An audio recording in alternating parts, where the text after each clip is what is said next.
예, 오늘은 31대 교구 여성교회 직장반 원래 말씀을 전하고자 합니다. 이 4월 달은 제가 개인적으로 그 지방에 신방이 있어서 전사님께서 말씀을 전해주시는 그런 상황이 있어서 여성교회 직장반 말씀은 오늘 별도로 이렇게 준비해서 말씀을 드리고자 합니다. 말씀의 제목은 주님의 부활 이후 제자들의 네 가지 신앙. 주님의 부활 이후 제자들의 네 가지 신앙. 본문 말씀은 요한복음 21장 1절에서 7절 말씀인데 이것은 개인적으로 살펴보시면 되겠습니다. 지난 주일이죠. 4월 17일은 2022년도 부활주일이 되겠습니다. 성도는 이 부활을 맞이한 이후, 이 부활이라는 것은 주님의 그 부활의 영광에 동참했다는 의미가 되는 것이거든요. 그 전에 사순절과 고난 주간의 과정을 통하여 회개와 갱신의 그 새로운 은혜를 입은 순간, 새로운 출발이죠. 그러할 때 성도는 그러한 믿음의 출발을 힘차게 나가야 된다 하는 것입니다. 자, 그런 면에서 우리에게 또 하나의 그 경각심이 될 수 있는 부분은 뭐냐면은 이 주님의 부활을 맞이하는 그 제자들 가운데 그 신앙이 네 가지로 나눠지고 있다는 모습을 볼 수가 있습니다. 그것은 또한 당시의 상황이지만 종말적인 의미를 또 지닐 수 있겠다. 이 오늘 말씀은 85년도 3월 달에 주신 말씀을 근거해서 이 부활절 이후에 이 제자들의 모습을 살펴보고 결국 이 마지막 때를 예표하는 교훈을 우리는 얻어야 된다. 특별히 오늘 요한복음 21장 4절 말씀을 보게 되면은 날이 새어갈 때에 아직 그 동이 트지 않는 새벽녘 시간입니다. 그러나 뭐냐면은 어둡다는 것입니다. 분명한 것은 새로운 시대가 다가오고 있다. 그렇지만은 그전 가장 어두운 시간, 이것을 우리가 종말론적인 관점에서 보게 되면은 이 변화를 통한 주님의 재림을 통한 변화의 축복, 새 예루살렘에 들어가는 그러한 그 역사적 사실 그 직전 종말에 나타나는 가장 어둡고 힘든 그러한 시대, 성도가 그 영광을 맞이하기 위해서는 그 후 3년반이라는 또 그 시험을 능히 통과해야 되거든요. 그런 가운데에서 가장 어두운 때. 그렇기 때문에 우리는 요한복음 21장 4절 말씀을 좀 더 넓게 구속사적으로 또는 더 나아가서 종말론적으로 봐야 되고, 그것이 바로 마지막 때를 예표하는 말씀이 된다는 것입니다. 분명한 것은 모든 제자들이 십자가를 중심으로 주님의 그러한 그 고난을 체험했다는 것입니다. 그리고 주님께서 그들에게 나타나셔서 부활하고 갈리로 가실 것이라는 것을 말씀을 하셨어요. 그럼에도 불구하고 부활하신 주님을 보고 그 부활하신 주님을 분명히 통해서 말씀을 들었는데도 불구하고 왜 신앙이 이렇게 다양하게 나눠졌는가? 그것은 우리에게 무엇을 교훈하는가 하는 내용이 되겠습니다. 제자들의 신앙의 모습을 먼저 살펴보면서 영적 교훈을 얻어야겠습니다. 첫 번째는 어떤 제자가 있습니까? 이것은 주님을 배신한 가룟 유다, 배신한 제자가 있다는 것을 우리는 살펴봐야 합니다. 마태복음 27장 3절 말씀 보게 되면은 이 가룟 유다는 십자가 전에 죽임을 스스로 이제 목숨을 끊는 것입니다. 자, 이것은 마지막 때도 그 성도라기보다도 그 하나님을 믿는다는 사람 가운데 큰 환난을 이기지 못해서 배신하게 되는, 배교하게 되는 사람들이 있을 거라는 것에 대한 예표죠. 마태복음 26장 14절 말씀 보게 되면 그때 12 중에 하나인 가룟 유다라 하는 자가 대제사장들에게 가서 말하되, 왜 만나지 말아야 될 사람을 만나는가? 그래서 그들에게 그 스승 예수님을 팔아버리는 배신의 길을 이제 걸어가는데, 결국 가롯 유다는 12명 가운데에서 자기의 자리를 이탈한, 최초로 이탈한 자가 되는 것이에요. 사도행전 1장 25절에서도 봉사와 사도의 직무를 버렸다. 그리고 자기 곳으로 간 사람이라 했어요. 주님은 나지 않으면 더 좋았겠다라고 말씀할 정도로 가장 영광스러운 자리에 있었지만은 그 영광을 벗어버리고 던져버리고 잃어버리고 자기 곳으로 간 사람이 있다. 유다는 12제자 가운데서도 머리가 좋고 능력이 있었던 자로 우리가 확인할 수 있습니다. 왜? 회계를 맡은 자이기에. 회계라는 것은 그 수리가 능한 사람이거든요. 계산이 빠르다는 것이죠. 그만큼 그 사람은 말이나 모든 생각이 있어서 다른 사람 볼 때 뭔가 앞서가는 사람처럼 보일 수가 있습니다. 그래서 그런 부분에 대해서도 주님은 사랑하셨고 사랑을 받은 자로 이렇게 나타났다는 것입니다. 자, 그런데 무엇이 문제인지는 알 수 없으나 이 가롯 유다는 자기 생각대로 주님을 믿고 판단하기 시작했다는 거예요. 주님을 처음 믿었을 때는 그 말씀을 받았겠지만 이런 사랑이든 아니면 자기 생각이 커지든 간에 이제는 그런 생각으로 주님을 판단하기 시작합니다. 자기 기준에서 하나님의 뜻을 판단하는 것이요. 큰 범죄의 그러한 시발점이죠. 믿음이라는 것은 받아들이는 것이에요. 순종하는 것입니다. 자, 어디서부터 이 가롯 유다는 벗어나기 시작했는가? 요한복음 12장 1절에서 6절 말씀을 볼 때 그 예수님 십자가를 앞두고 막달라 마리아죠. 지극히 비싼 향유. 그러니까 이 막달라 마리아가 주님을 생각하는 마음은 그 향유의 가치에서 나타날 수 있어요. 지극히 비싼 향유라 할 때 나드 한 건, 순전한 나드 한 건. 이것의 가치를 우리가 정확하게는 알 수 없지만은 당시에 많은 사람들이 이것이 아깝다라고 생각할 정도로 이것은 대단히 큰 가치가 있는 그런 그 향이었다. 그런 마리아는 이 향유를 이렇게 준비를 하는 과정 속에서 생각해 보게 되면은 많은 그러한 시간을 통해서 뭔가 이것을 마련하기 위해서 애를 썼던 것을 우리는 알 수가 있습니다. 자, 그런데 그 향유를 예수님의 발에 붓게 되면서 이것을 보고 그것을 이상하게 생각했던 사람들이 많았겠죠. 한번 생각해 볼 때 그 젊은 여자가 자기 머리 그 향유를 풀면서 자기의 머리깔로 예수님 발을 닦는다 한다면 그 오늘날 보더라도 그것이 그 일상적이지 않는데 지금으로부터 2000년 전에 그것을 볼 때 분노하는 것은 어떻게 보면 당연한 것이에요. 유다도 그 중에 한 사람이었던 것입니다. 요한복음 12장 5절 유다 얘기죠. 이 향유를 어찌하여 300데나리온에 팔아 가난한 자들에게 주지 아니하였느냐. 예.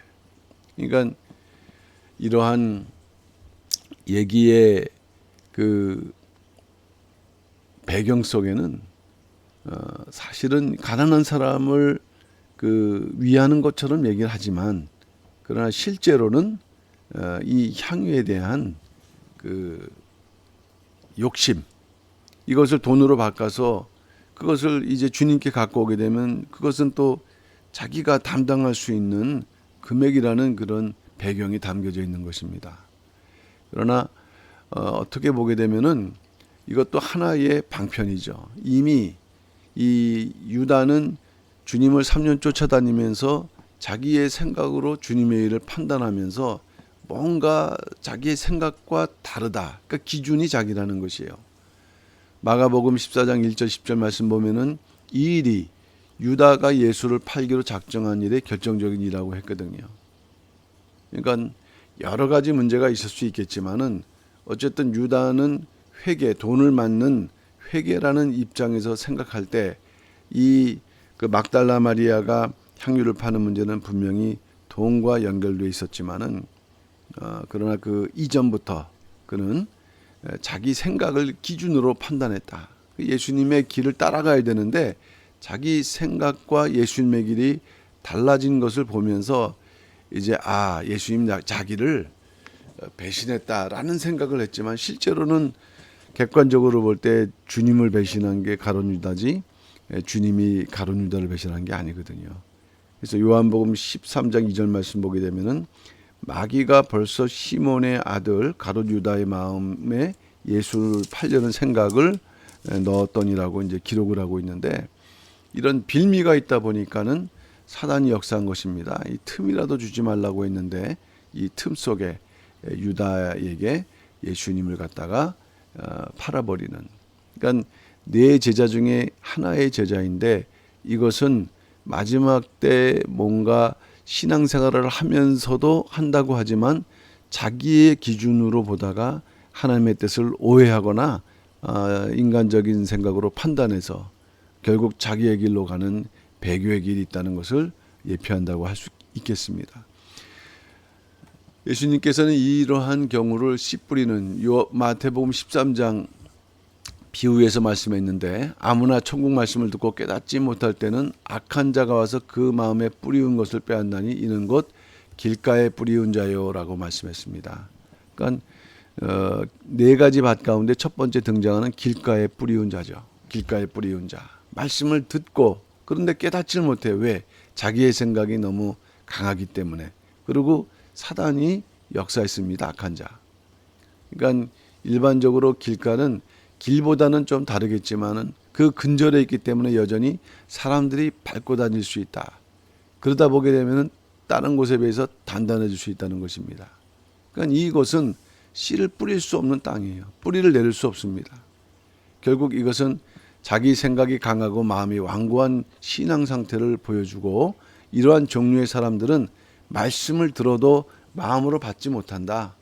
예레미야 4장 4절에서는 그런 마음에는 가죽이 있다. 마음의 가죽이라 했습니다. 사무엘상 15장 23절에서는 완고한 것이라고 말씀했어요. 그것은 오히려 사신 우상에게 절하는 죄다.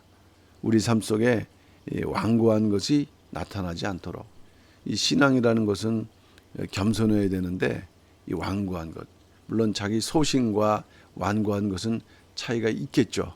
그렇지만은 이와 같이 어떤 뜻에 입당하지 않고 자기의 어떤 기준에 어떤 그 고집을 강하게 피우는 것, 그것은 하나님의 뜻과 무관하다는 것을 말씀을 하고 있습니다. 첫 번째 유형이 되겠습니다. 이 두 번째는 12제자 가운데 디베랴 바닷가에 오지 않았던 4명의 제자를 통한 유형이 나타난다는 것이에요. 디베랴 바닷가에 오지 않았던 4명의 제자들. 디베랴 바닷가에는 몇 명이 섰는가? 7명이 섰다. 그것을 증거하는 것이 오늘 본문 요한복음 21장 2절 말씀이죠. 첫째 시몬 베드로라 했습니다. 그리고 디두모라 하는 도마라 했습니다. 이 주님을 직접 보고 만져야 내가 믿겠다고 했던 도마죠. 그러니까 도마는 발전이 있는 것입니다. 세 번째는 갈릴리 가나 사람 나다나엘에 있었고요. 그 다음에 세베대 아들들, 그러니까 요한과 야고보죠. 그리고 여기까지 5명일 때 또 다른 제자 둘이 있다고 할 때, 왜 이 다른 제자 둘은 이름이 기록되지 않는가? 그러니까 그만큼 이들은 신앙적인 어떤 영향력은 크지는 않지만 그래도 이들과 함께하는 자리에 있었다는 영광이 있었던 자들이었는데, 어쨌든 총 제자는 12명이었고 가룟 유다 1명을 빼게 되면은 나머지가 7명이죠. 그러면은 7명이 이제 여기 디베랴 바닷가에 왔기 때문에 그것을 빼게 되면은 이제 결국 4명이 오지 않았다라는 것을 알 수가 있는 것입니다. 자, 이 4명의 제자들의 그 신앙적인 주님과의 관계에서 신앙적인 그 한계는 어디까지였는가? 그들은 최후 만찬에 자리를 했습니다. 그리고 감람산까지 갔어요. 그래서 분명히 예수님으로부터 내가 살아난 후에는 너희보다 먼저 갈릴리로 가리라. 이것은 디베랴 바닷가에 온 7 제자들에게만 하신 말씀이 아니라 모든 제자들에게 동등하게 하신 말씀이었다. 마태복음 26장 32절에 말씀했죠. 그러나 내가 살아난 후에 너희보다 먼저 갈릴리로 가리라. 이건 왜 이런 말씀을 했을까요? 이 갈릴리 가게 되면 나를 만날 수 있다라는 암시죠. 그러나 가라. 이렇게 말씀하기보다도 이러한 말씀을 깨닫고 그곳으로 와야 하는 그런 과정을 여기서 내포하고 있는 것이에요. 그리고 마태복음 28장 10절 말씀 볼 때 예수께서도 말씀하셨어요. 이때도 이제 갈릴리를 강조하셨는데 이에 예수께서 가라사대 무서워 말라 가서 내 형제들에게 갈릴리로 가라 하라 거기서 나를 보리라. 이것은 이제 그 여인들 예수님을 만나러 온 그 여인들 물론 그 여인들도 향유를 갖고 나왔기 때문에 예수님을 산자보다는 죽은 자로 생각하고 왔다가 부활하신 주님을 만난 것이죠. 그 여인들을 통해서는 이제 이러한 말씀을 해서 이제 전달한 것이죠. 그러니까 두 번 말씀하셨다. 직접 말씀하시고 여인들을 통해서 말씀하셨다. 그럼에도 불구하고 갈릴리로 가지 않은 4명의 제자들이 있었다는 것을 말씀해요. 이들은 분명히 그 방 안에 함께 있었고 그 방 안에서 부활하신 예수님을 목격했다. 그러나 이들의 결국 결과의 특징, 오지 못한 그 원인은 어디에 있는가? 예수님의 말씀을 소홀하게 생각하는, 물론 그 근저에는 믿음이 있는 거죠. 그 부활하신 주님조차도 온전히 믿지 못한, 보고도 믿지 못하는 그런 문제가 있는 것이에요. 그럼 왜 그런가? 평상시에 주님과의 말씀 대화 가운데, 주님과의 만남 가운데에서 그 고리는 무엇입니까? 말씀인데 말씀을 항상 소홀하게 듣는 거예요. 듣긴 듣는데 소홀하게 듣는다. 그러니까 말씀의 뿌리가 약한 자들인 거죠. 말씀을 듣긴 듣지만 그 말씀이 무엇을 의미하는지 집중해서 들어야 되는데 그 말씀을 마음으로 깊이 받아들이지 않았다는 것입니다. 그러니까 보고도 믿지 못하는 거예요. 우리는 보면 믿을 것 같죠? 천만의 말씀입니다. 이러한 기본적인 뿌리가 깊지 않으면 보고도 다시 의심하게 되고, 그래서 결국 이들은 주님의 말씀을 듣기도 보기도 했는데도 불구하고 결국 믿지 않음으로 그 자리에 오지 않았다는 거예요. 그들이 오지 않으면서 어디에 있는지에 대해서는 성경은 기록하고 있지 않습니다. 그렇지만 이와 같은 신앙의 부류가 있을 것이다. 자, 이것을 씨 뿌리는 비유에서 말씀하셨는데 돌밭에 뿌리운 자라고 예수님은 두 번째 비유로 말씀했죠. 마태복음 13장 20절 21절 돌밭에 뿌리었다는 것은 말씀을 듣고 즉시 기쁨으로 받되 그 속에 뿌리가 없어 잠시 견디다가 말씀을 인하여 환난이나 핍박이 일어난 때에는 곧 넘어지는 자요.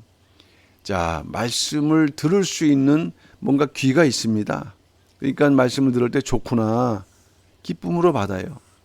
자, 그런데 말씀을 받지만 그 말씀이 하나 씨로 비유된다면은 뿌리를 내려야 되는데, 자, 이 뿌리가 약하다는 것입니다. 뭔가 들을 때는 좋을 수 있는 영성은 있어요. 그런데 그 영성을 유지하는 노력이나 관심이 부족한 경우, 그래서 뿌리가 없다 보니까는 이제 말씀 때문에 환난이, 우리가 이제 신앙생활에 대한 어떤 환난이 있을 때 이게 자기를 먼저 염려하니까는 곧 넘어진다 이 말씀입니다. 이런 경우가 있을 수 있다는 것이에요. 그렇지만 참된 성도는요, 참된 성도의 특징이 있다면은 말씀의 뿌리를 깊이 내리는 자가 되어야 된다. 이것을 말씀하는 게 예레미야 17장 7절 8절 찾지 않겠습니다. 이건 이제 9절 적으시고 나중에 찾아보시면 되겠어요. 우리는 말씀의 뿌리를 깊이 내리는 자가 되어야 된다. 자, 세 번째 경우가 오늘 본문에 나와 있는 7명의 제자입니다. 7명의 제자. 아주 이전의 제자들에 비해 볼 때는 훌륭한 제자들처럼 보여요. 훌륭한 제자. 근데 여기서 다시 또 나눠진다는 거. 그래서 이제 네 번째 제자의 형태가 나오면서, 자, 그러면 이 7명의 제자들의 모습은 어떤 것인가를 볼 수 있겠는데, 11명 중이죠. 가룟 유다는 제 갈 길로 갔기 때문에 11명 중에서 디베라 바닷가에 갔던 7명. 이 사람들은 다른 제자와는 좀 달랐다. 4명의 제자들. 달랐다. 그들은 예수님의 말씀을 기억했습니다. 또 믿었어요. 자, 이들이 디베라 바닷가를 찾았다라는 의미를 생각해 보게 되면 이것은 다 주님과의 관계 속에서 의미가 있습니다. 첫째는 주님의 말씀을 기억했다는 것이죠. 다른 데 가지 않고 디베랴 바닷가, 갈릴리 바닷가에 왔다라는 거. 이것은 주님의 말씀을 기억했다는 의미를 함축하고, 또 왔다는 것은 그 말씀에 순종했다는 것을 의미하는 것이에요. 그리고 이 디베랴 바닷가의 의미를 생각해 볼 때 주님과의 기억이 많은 장소다. 디베랴는 이제 다른 말로는 갈릴리라고도 이제 불려지는데, 이 갈릴리는 주님이 제자를 뽑는 그런 장소였어요. 그러니까 제자들의 고향이었던 것입니다. 그리고 거기서 주님을 만났고 또 가르침을 받았고, 그러니까는 주님을 십자가에 달려 돌아가신 이후에 충격이었지만은 그래도 그 이후에 주님을 생각하는 그런 마음이 이게 살아있는 자들이었다는 것을 말씀하는 것이에요. 그러니까 이 마음 속에 여전히 주님을 사랑하는 마음이 있었던 자들이다. 이전과 비교해 보면은 12명 중에서도 뭔가 다른 주님이 더 가까워 있는 그러한 자들이라고 할 수가 있겠습니다. 그러니까 이 디베랴라는 것은 결국 주님을 생각하면서 동고동락했던 추억의 장소로서 그들은 기억을 했고 또 사랑했고, 그래서 그 결과 이 부활의 참 역사가 이루어진 순간에 어려운 순간이었겠죠. 그러할 때 이렇게 그 명령에 순종해서 그 자리에 서 있던 자들. 자, 그러나 우리가 엄밀하게 보게 되면은 그 이면적으로 보면 그들에게는 여전히 불신의 문제가 내포되어 있음을 발견할 수가 있습니다. 그러나 이면적으로 그들은 주님을 온전히 믿지 못한 자들이었다라고 했는데 어떻게 할 수 있을까요? 그들의 행위를 통해서 할 수 있어요. 성경을 보게 되면 그들의 마음, 그들의 그러한 그 마음 속에 두려움이 있었고 또 그들의 마음 속에 생활의 염려가 있었다는 것을 보여주고 있습니다. 요한복음 21장 3절 말씀이죠. 시몬 베드로가 나는 물고기 잡으러 가노라 하매 저희가 우리도 함께 가겠다 하고, 그러니까 일단 베드로는 그곳에 가서 자기의 그 본업대로 물고기를 잡으러 가겠다. 그러다 보니까 나머지 6 제자도 우리도 함께 가겠다. 자, 이것이 어떤 의미가 있을까요? 뭐 바닷가에 왔으니 물고기를 잡으러 간다. 자, 그런데 이것을 가겠다. 자기들도 가겠다. 그러면 여기서 우리가 좀 더 그 깊이 있게 생각해 볼 때 뭐 다른 곳에 있다가 그 물고기를 이제 바닷가에 왔었는데 물고기를 잡으러 갈 수 있는 게 아니에요. 배가 있어야 되고 그물이 있어야 되고 뭐가 준비가 되어 있는 거 아니겠습니까? 그러니까 베드로가 이러한 얘기를 할 수 있다는 것은 성경에는 자세히 기록되어 있진 않지만 이미 베드로는 물고기를 잡을 수 있는 많은 준비를 하고 있는 상태다. 그것을 보고 우리도 함께 가겠다라는 이제 그런 상황인데, 이것은 뭘까요? 제자들이 디베랴 바닷가에 왔었을 때에 겉으로는 말씀을 순종하고 기억하고 순종해서 간 것인데, 이들이 와서는 뭘 해야 되느냐? 주님을 기다려 했던 것이 가장 정답인데 다시 물고기를 잡으러 가는 거예요. 그러니까 주님의 말씀의 의미를 정확하게 깨닫지 못하거나 믿지 못했다는 것이죠. 여기서 우리는 그들이 옛생활로 돌아갔다라고 볼 수는 없어요. 물론 베드로 같은 경우에는 그러한 그 배가 있었고 그물이 준비되어 있다는 걸 보게 되면은 그는 뭔가 이런 생활을 미리 준비했다라는 것을 알 수 있죠. 자, 그러나 그 나머지 6 제자들이 거기에 동참하는 그 심정 속에는 앞으로 주님도 안 계시고 닥쳐올 여러 가지 그 현실의 문제, 생계의 문제에 대한 두려움, 이러한 그 사람 낚는 어부로 삼아진 주님의 사명에 대한 불신이나 실망 같은 것들이 마음속에 이렇게 담겨져 있다는 것을 볼 수가 있습니다. 본래는 말씀드렸던 대로 주님의 말씀을 기억해야 돼요. 그리고 주님을 기다려야 했다는 것이 맞습니다. 그렇지만은 부활하신 주님을 만났지만 그 의미도 정확하게 깨닫지 못하고 기쁨을 누렸으나 진정으로 주님이 다시 부활하셨는가, 그리고 이 부활의 의미는 무엇인가 하는 그런 것을 깨닫지 못해요. 그러다 보니까 마지막 그 주님을 만나는 축복된 자리에서도 허둥댔다는 것이에요. 뜻을 모르니까. 그 예수님께서는 그 마태복음 13장에서 그 밭의 비유를 통해서 이들을 가시떨기에 뿌리운 자라고 비유를 하셨어요. 가시떨기. 마태복음 13장 22절 말씀 읽어보면 가시떨기에 뿌렸다는 것은 말씀을 들으나 세상의 염려, 재리의 유혹, 말씀이 바뀌어서 결실지 못하는 자요라고 말씀했습니다. 가시떨기. 이거는 아주 밭도 좋고 씨도 좋고 뿌리도 깊이 내렸는데 그 위에 뭔가가 많은 거죠. 가시떨기. 잡초가 많은 것입니다. 세상의 염려 또는 세상이 좋은 거에 유혹에 이렇게 말씀이 맡겨서 뭔가 열매를 맺지 못하는 그러한 상태. 그러니까 마지막 때도 결국 열매를 맺어야 되는데 열매를 맺지 못한다 한다면 그 바닷가 근처까지 와서도 이 결론이 없다. 소돔과 고모라의 비유를 보게 되면은 인자의 마음은 노아 때 또 소돔과 고모라 때는 말씀했는데 그 롯의 아내 같은 경우에는 그 구원을 받는 과정에서 뒤를 돌아봤다. 그 뒤를 돌아본 거는 말씀에 일단 불순종이죠. 그러면 그 여인은 불순종을 하면서까지 왜 뒤를 돌아봤을까요? 그 자기가 살았던 그 소돔과 고모라에 대한 애착. 그러나 과연 그럴까? 불신. 뭔가 여러 가지 그 감정이 이렇게 섞여 있을 때 결국 구원받는 과정 가운데서도 이러한 경우가 있을 수 있다는 것을 우리는 이 디베아라 바닷가에 서 있는 7명의 제자를 통해서도 발견할 수가 있습니다. 뿌리도 내리고 줄기도 세우는 자들.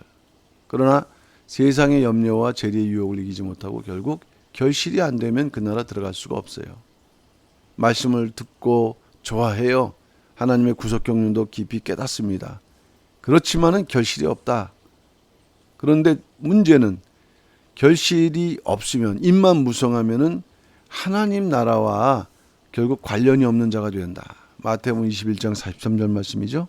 그러므로 내가 너희에게 이르노니 하나님의 나라를 너희는 빼앗기고 그 나라의 열매 맺는 백성이 받으리라. 그러니까 너희 이스라엘 그 다음에 열매 백성은 영적 이스라엘 이 두 가지를 비유하는 말씀이죠. 그러나 어쨌든 마지막 때에는 이와 같이 열매가 그 나라에 들어갈 수 있는 하나의 징표입니다. 그 신앙의 열매, 말씀의 열매부터 우리가 맺을 때 우리가 인격, 신앙의 열매를 맺어갈 수 있는 것입니다. 그래서 이 디베랴 바닷가에 섰던 7명의 제자들의 그 모습 속에서 우리의 신앙의 현 주소는 무엇인가를 우리는 한번 또 깊이 생각해보는 시간이 되야 될 것입니다. 마지막 네 번째가 주님의 음성을 알아들었던 딱 한 명의 제자가 나오는 거예요. 주님의 음성을 알아들었던 7명 가운데 한 명이죠. 그러면서 분리가 된다. 요한복음 21장 7절 예수의 사랑하시는 그 제자라고 표현하고 있어요. 베드로에게 이르되 주시라 하니 시몬 베드로가 벗고 있다가 주라 하는 말을 듣고 겉옷을 두른 후에 바다로 뛰어내리더라 이렇게 말씀하고 있습니다. 예수님께서는 디베랴 바다에서 고기를 잡고 있는 7명의 제자에게 나타나셨죠. 얘들아 너에게 고기가 있느냐. 얘들아 바닷가. 제자들은 이렇게 바닷가 하면 예수님 여기 서 계시고 여기 이제 배가 있고 근데 아마 요 가까이 있었는지요. 대화가 되는 것이 보니까 이 배에 이제 7명의 제자들이 있었어요. 그러니까 얘들아 너에게 고기가 있느냐. 그러니까 역시 요한복음 21장 4절 이때가 날이 새어갈 때 그러니까 아직 해가 뜨지 않은 때므로 어두웠다. 그러니까 그 당시에 갈릴리 바다는 낮에는 그 햇빛이 찌니까 뜨거우니까요. 물고기들이 밑에 있다가 그 다음에 이제 밤에는 이제 물고기들이 그 수온이 이제 뜨겁지 않으니까 올라올 때 그때 이제 고기를 잡는다 그래요. 그러니까 결국 이때가 고기를 잡는 때인데 그러나 날이 새어갈 때니까 계속 밤새도록 이제 고기를 잡았다는 말씀이 되겠죠.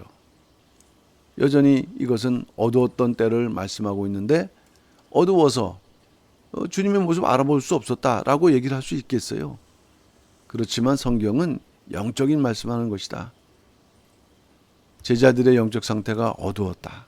그래서 주님이 오셔도 알아보지 못한다는 말씀입니다. 그러니까 분명히 며칠 전에 그 부활하신 주님을 만났죠. 음성을 들었습니다. 얼마 전에도 만났어요. 그런데 그들의 불신, 그들의 염려, 여러 가지 이런 복잡한 것들이 음성을 또 알아듣지 못하는 상태로 그를 떨어지게 한 것입니다. 그러니까 이게 7명의 제자가 다른 제자들보다는 좀 뛰어난 그러한 모습을 보이는 것 같으나 실제로 이들의 영적 상태가 주님이 오셔도 듣지도 또 알아보지도 못하는 어둠의 상태였다는 것입니다. 그러니까 이러한 것이 이 마지막 그 주님의 그 재림을 앞두고 나타날 수 있는 그 성도들 가운데 나타날 수 있는 모습인 거예요. 자기들이 판단하는 것 아니지만은 그러나 이렇게 어두워서 듣지 못하는, 보지 못하는 상태. 근데 문제는 그 중에 하나, 예수의 사랑하시는 그 제자라고 그랬거든요. 사실은 이것은 사도 요한을 가리키죠. 자기가 사도 요한복음을 기록하면서 이렇게 표현을 했어요. 자기 이름을 표현하기보다는. 근데 이 제자가 이렇게 얘기할 수 있는 그 배경은 무엇입니까? 예수의 사랑. 그러니까 사랑을 이미 받는 자, 또 사랑하는 자, 예수를 사랑하시는 자죠. 그러니까 그만큼 정말 진정한 그러한 사랑이 머물러 있는 그 제자, 음성을 알아들었다는 것입니다. 그게 주시라, 베드로에게 주시라. 그걸 듣고 베드로는 바닷가에 겉옷을 들치고 빠져버렸거든요. 이 사람은 사도 요한이라 했어요. 잠시 제자들과 고기를 잡는 위치에 있었긴 있었지만은 분명히 주님의 음성을 알아듣는 신령한 귀, 이건 신령한 지혜를 말씀하는 것입니다. 우리도 이런 지혜를 갖고 있어야 돼요. 요한계시록 3장 20절, 볼지어다 내가 문 밖에 서서 두드리노니 누구든지 내 음성을 듣고 문을 열면 내가 그에게로 들어가 그로 더불어 먹고 그는 나로 더불어 먹으리라. 이 요한계시록 3장은 뭡니까? 그 소아시아 7교회, 그 종말에 나타날 교회에 대해서 말씀하는 거예요. 문 밖에서 두드리는데 그 문은 안에서만 열 수 있는 문입니다. 그러니까 두들리는데도 불구하고 그 안에서 그냥 자기 일에 바쁘고 하면은 그 문소리를 듣지 못하는 것처럼 이처럼 음성을 듣지 못하는 어리석은 성도가 되어서는 안 된다. 마지막 때 주님의 음성을 듣고 문을 여는 자가 되어야 된다. 그런 자에게 함께 더불어 먹는 축복을 주신다는 말씀을 하고 있어요. 결국 무엇일까요? 주님의 음성을 듣는 신령한 귀, 신령한 영적 지혜를 가지고 있는 자들, 그 60만 3,550명 가운데에서 여호수아 갈렙만이 가나안 땅에 들어갔다는 것은 그만큼 그 하나님 나라에 간다는 것이 쉽지 않다. 오늘날 이 땅에서도 서울에 있는 중요한 대학교 있지 않습니까? 그 가는 것 쉽지 않아요. 근데 하늘나라는 그것보다 쉽습니까? 어렵습니까? 더 어렵죠. 그러니까 갈수록 좁은 문인 거예요. 신앙생활 자체는. 예수님께서는 좋은 땅에 뿌리인 자라고 말씀했습니다. 마태복음 13장 23절, 좋은 땅에 뿌렸다는 것은 말씀을 듣고 깨닫는 자니 결실하여. 결실. 자, 그런데 이 말씀을 누가복음 8장 15절 보게 되면은 조금 내용이 비슷하면서 다릅니다. 좋은 땅에 있다는 거, 그렇죠? 먼저 착하다는 부분이 여기에는 새롭게 나오고, 그 다음에 좋은 마음을 말씀하고 있어요. 그러니까 이러한 마음, 착하고 좋은 마음, 순종적인 마음들이 말씀을 제대로 듣고 깨닫는다는 말씀이에요. 그리고 듣고, 그 다음에 여기는 깨닫는 거로 되어 있지만 여기 지키어, 또 인내. 이 지킨다는 거 인내는 뭐냐면 이거는 시간이 오래 된다는 것이에요. 나무를 심으면 바로 그 나무에서 열매가 맺어집니까? 인내가 때때로 필요하다. 어떤 의미에서는 이 누가복음 8장 15절이 올바른 성도의 그 신앙의 과정, 결실할 때의 과정을 하나씩 잘 보여주고 있다는 것입니다. 마음만 착하고 좋아서도 구원받지 못해요. 말씀이 있어야 되는데 듣는 일이 있어야 되겠죠. 그리고 지키고 인내로 결실하는 자가 돼야 된다. 그래야 결실하는 자다.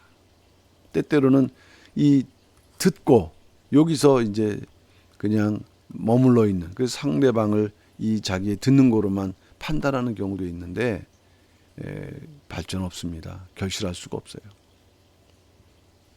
시편 25편 14절 여호와의 친밀함이 아까 요한은 여호와의 사랑하시는 제자라 그랬거든요. 하나님 예수님의 사랑하시는 제자. 그러니까 친밀하다는 거예요. 평상시에 하나님과의 그러한 동행, 가까움, 뭔가 이 친밀함이 있어야 된다. 그것이 진정한 경외하는 자에게 있는 증거일 때 그에게 주시는 축복은 무엇입니까? 그 언약을 저희에게 보이시르다. 언약, 약속, 하나님께서 이루고자 하시는 계획, 마지막 때의 뜻, 그거를 뭐예요? 알려주신다는 거예요. 하나님과의 친밀함을 통하여 마지막 때 언약의 비밀을 볼 수 있는 신령한 성도가 된다. 이 누가 그런 샘플이었습니까? 아브라함. 소돔과 고모라의 그 심판, 하나님의 심판을 알려주신 거 아니겠어요? 왜? 친구 같은 아브라함이었기 때문에. 그건 마지막 때도 예표한 거예요. 아브라함의 자손들 알려주신다는 말씀이에요. 그걸 보고 그것을 대비하는 거예요. 아브라함은 그것을 멀리서 봤던 자였고 그 안에서 이제 또 씨름하는 또 환난에서 구원받는 롯과 그 가족들이 있었거든요. 그러면 과연 우리는 어떤 위치에서 신앙생활을 해야 될 것인가?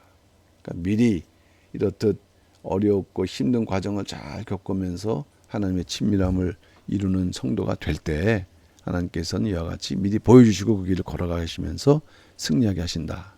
우리 31대 교구 성도님에게 주시는 축복인 줄로 믿습니다. 결론의 말씀입니다. 부활 후 네 종류의 신자로 나눠졌어요. 그 성도들의 영적 상태가 마지막 때도 반드시 마찬가지인데 일단 말씀을 듣는 그러한 것을 기준으로 볼 때 이 네 가지 신앙의 자리 그걸 또 예수님께서는 밭의 비유로 말씀하지 않았습니까? 그래서 우리는 어떤 자들이 되어야 되는가? 주님의 음성을 일단 들었어요. 사도 요한이. 그렇게 되기 위해서는 첫째 말씀을 귀하게 여길 줄 알아야 돼요. 그리고 두 번째 하나님의 구속 경륜을 깨달을 줄 알아야 됩니다. 예. 그래서 그 믿음대로 살아갈 때 하나님의 사랑이 머물러 있는 거예요. 우리 자녀들도 부모님의 말씀을 잘 듣고 또 부모님을 공경하고 하는 그 자녀에게 마음이 가는 거 자녀라고 똑같지 않습니다. 그러니까 하나님의 기쁨을 받는 자녀가 되기 위해서 하나님께서 이 땅에 주신 표식은 말씀이에요. 하면 임재 상징이기도 하고 또 우리에게 주신 양식이기도 하고 거기에 다 보화가 담겨져 있는데 그것을 귀하게 여기면서 하나님의 구속 경륜을 깨닫는 그 외에는 다른 방도가 없습니다. 스바냐서 3장 17절 너희 하나님 여호와가 너희 가운데 계시니 그는 구원을 베푸실 전능자시라. 그가 너로 인하여 기쁨을 이기지 못하여 하시며 너를 잠잠히 사랑하시며 너로 인하여 즐거이 부르며 기뻐하시로다. 하나님께서 나를 이렇게 생각하실까? 사실은 우리는 확신할 수는 없지만 그러나 우리가 하나님을 향해서 이런 기쁨과 즐거움과 감사함이 있을 때 하나님은 또한 우리에게 그러한 사랑을 베풀으실 것입니다. 그러니까 내일에만 바쁘고 내가 아쉬울 때 하나님께 기도하는 그런 성도가 아니라 진정으로 하나님을 마음속에 품으면서 이렇게 기뻐하고 할 때 이러한 사랑이 우리에게도 같이 이루어진다는 거. 내가 내 자신을 보면서 하나님의 사랑을 느낄 수가 있어야 합니다. 그래서 오늘 이 네 종류의 신자의 교훈을 통해서 우리는 반드시 사도 요한 같이 음성을 듣고 결실을 맺을 수 있는 자리에 서야 되겠다. 그렇게 되기 위해서는 평상시에 말씀을 귀하게 여기는 성도가 되어야 되겠다. 그리고 또 더 나아가 구속 경륜을 깨달을 수 있는 그러한 성도가 되겠다. 이러한 우리 31대 교구 성도들 다 되시는 축복된 놀라운 역사 있으시기를 주님의 이름으로 축원하면서 오늘 말씀 마칩니다. 감사합니다.